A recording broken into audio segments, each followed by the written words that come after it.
میخواستم یه خواهش کنم.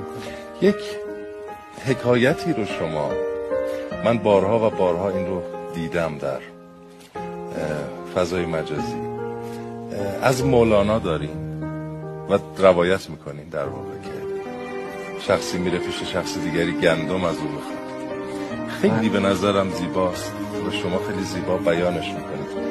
اگر خسته نشدید این رو برای ما بگید که همه لذت ببرید. ایام قحطی بود، زمین ها بایر بود، خشکسالی بود، کشاورز رفت پیش آسیابان یک مقداری گندم رو قرض کنه و برای سد جوع بچه هاش استفاده کنه. میره از آسیابان خواهش میکنه که بچه هم گرسنن. آسیابان هم این مقداری گندم میریزه توی دستمالی، گره میزنه میده بهش. همینطور که میاد تو مسیر دعا میکنه خدایا به حق عزت گره از مشکلات مردم بگشا، گره از این بحرانی که ایجاد شده بگشا، گره از این دردها، گره از این حقدها، کینه ها، حسدها، عقده ها. اینقدر گره که تا گره دستمال باز شد، همه گندم‌ها ریخت رو زمین، به شدت به هم ریخت. رو کرد به خدا گفت سالها نرد خدایی باختی، این گره را زان گره نشناختی؟ من تو را کی گفتم ای یار عزیز که این گره بخشای گندم را بریز؟ آن گره را چون نیارستی گشود، این گره بخشودن دیگر چه بود؟